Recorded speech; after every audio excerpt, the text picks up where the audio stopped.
Sebelum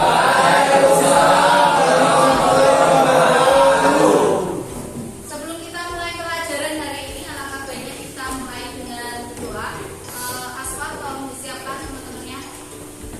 Siap ya. Untuk mengawal kita, alangkah baiknya kita berdoa mulai.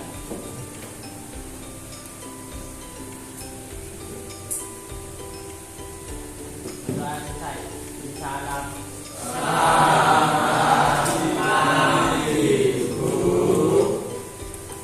Selamat pagi.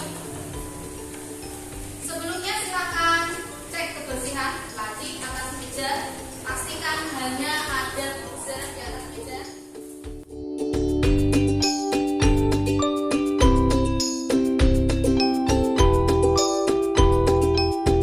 Dulu ya. Aditya Rama. Nomor Dito. Sakit. Ahmad Ilmiah. Ain. Aswan. Aswanda. Aurelia. Afila. Ini sudah memasuki semester baru, kita memasuki materi baru. Tolong perhatikan. Materi kali ini masuknya pengaruh agama Hindu Buddha di Indonesia. Kalau yang semester lalu kita sampai ke penelitian sejarah, ini sudah mulai memasuki materi baru. Materi model dan media pembelajaran. Model pembelajaran kali ini adalah model problem based learning. Ya, problem based learning berarti berbasiskan masalah. Ini nanti memecahkan sebuah masalah, jadi ada masalah dan dipecahkan. Metode yang akan digunakan nanti ceramah, diskusi, presentasi, tanya jawab dan penugasan. Terakhir nanti ada evaluasi. Materi yang akan kita bahas kali ini adalah teori masuk dan berkembangnya agama dan kebudayaan yang juga di Indonesia. Sistem penilaian kali ini yang kita lakukan ada nanti dari satu semester ada ulangan harian, ulangan tengah semester, kemudian ulangan akhir semester, dan juga ada penilaian untuk kerja. Kemudian tujuan pembelajaran hari ini yaitu satu, menguraikan berbagai teori proses masuknya agama dan kebudayaan Hindu-Buddha ke Indonesia. Kemudian yang kedua, membandingkan berbagai teori proses masuknya agama dan kebudayaan Hindu-Buddha ke Indonesia. Yang ketiga, mempresentasikan LKPD tentang proses masuknya agama dan kebudayaan Hindu-Buddha ke Indonesia serta pengaruhnya pada kehidupan masyarakat Indonesia. Kalau kalian lihat ini gambar apa? Peta Indonesia. Ada garis-garisnya, ini jalur apa? Iya, ini jalur perdagangan utama. Jalur ini melalui dua negara yaitu Cina dan India. Kita lihat jalur kapalnya berada kemana? Jadi jalur perdagangan laut Asia Tenggara. Ya, ini yang dari Cina, dia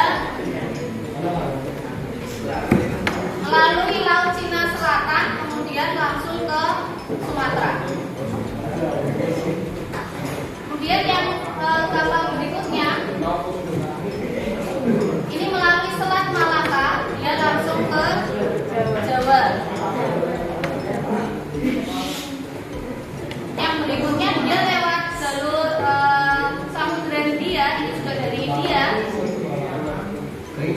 Ini ke mana ini sampingnya ini? Yang kecil-kecil ini namanya apa? Yang sebelumnya Ledia Maluku. Kamu mau Jawa.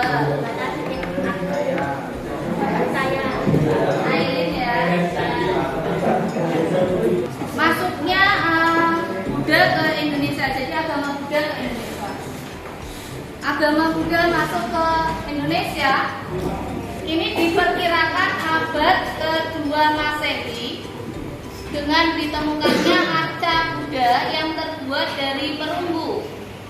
Nah, ini ditemukan di daerah Sulsel, Jember itu Jawa Timur. Kemudian Bukit Siguntang dan yang ada di Sumatera Selatan.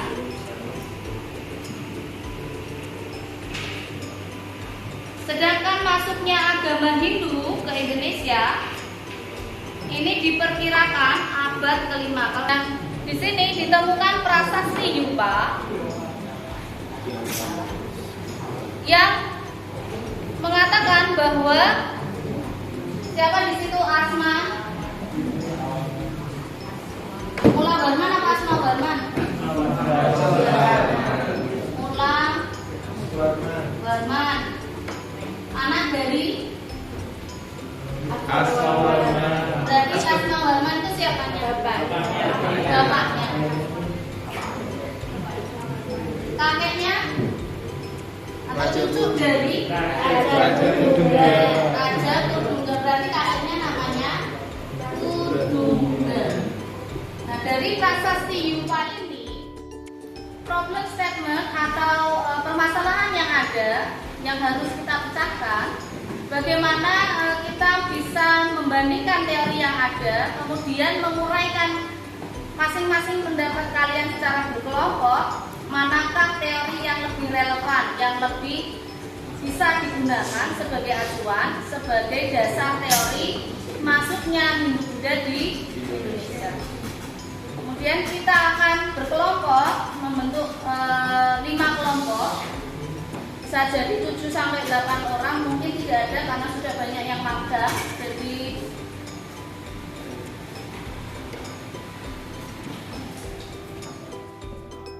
silakan berhitung dari pojok sana. 1 sampai 5, kemudian balik lagi 1 ya, seperti biasa ya. Yuk.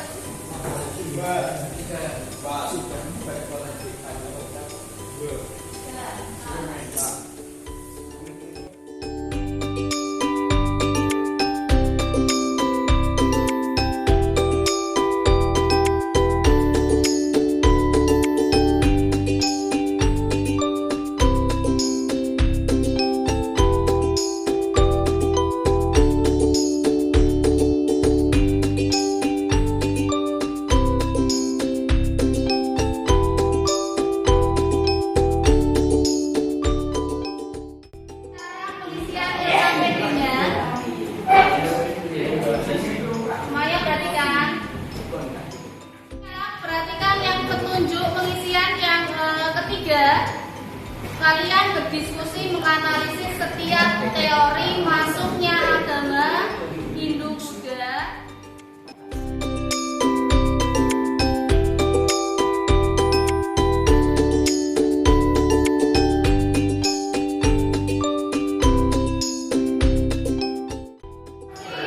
Perhatikan diskusinya, saya beri waktu 30 menit.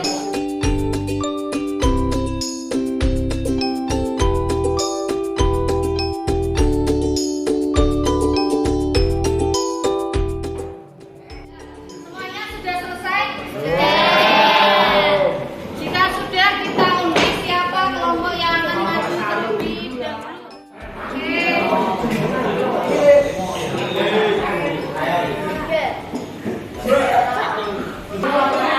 Ya, kelompok 4 silakan maju terlebih dahulu.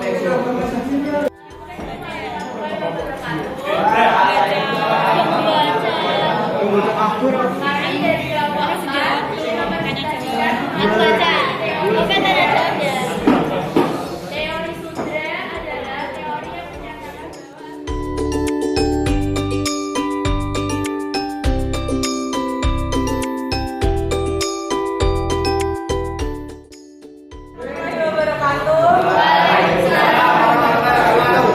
Kami dari kelompok 3 akan mempresentasikan mengenai teori Malaysia. Teori Malaysia menyatakan bahwa golongan Malaysia yang punya peran besar dalam penyebaran agama dan budaya.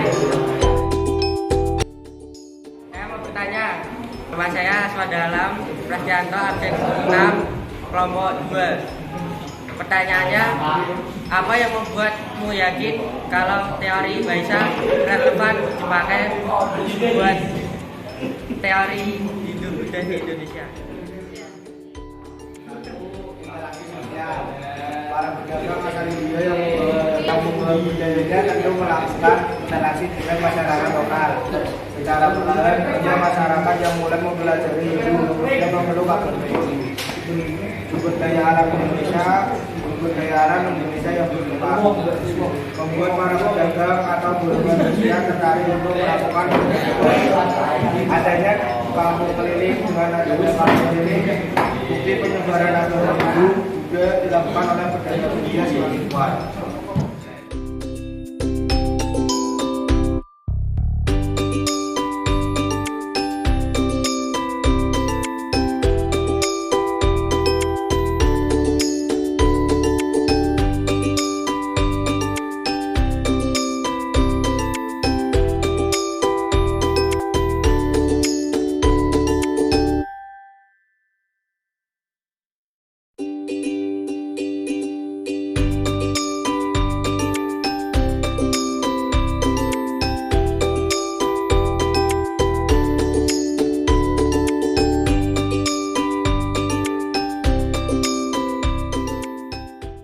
Kelompok 1, 2, 3, 4, 5 semuanya sudah maju, mulai dari teori Brahmana, Ksatria, Waisya maupun teori arus sudra dan arus balik sudah maju semua. Jadi kalau yang Brahmana itu tadi keunggulannya dia menguasai seluk-beluk agama, bisa bahasa Sanskerta. Namun punya pantangan tidak boleh menyeberang lautan. Kalau menyeberang lautan maka kastanya bisa turun. Yang kedua,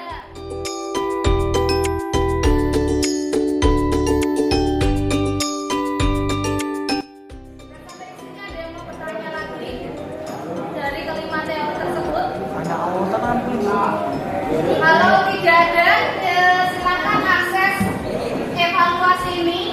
Linknya akan saya bagikan di grup.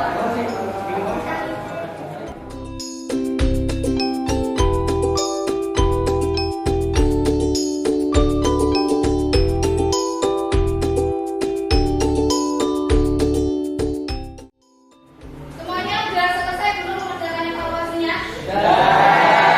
Kalau sudah bisa di-submit, kumpulkan atau kirim.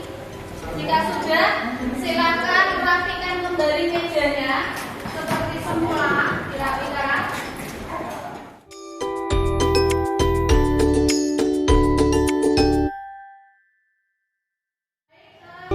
Medianya silakan dikumpulkan.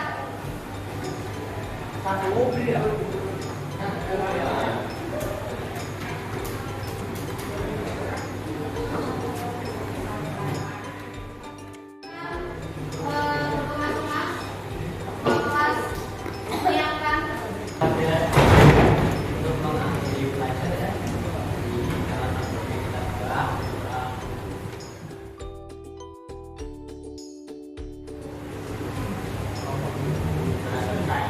di dalam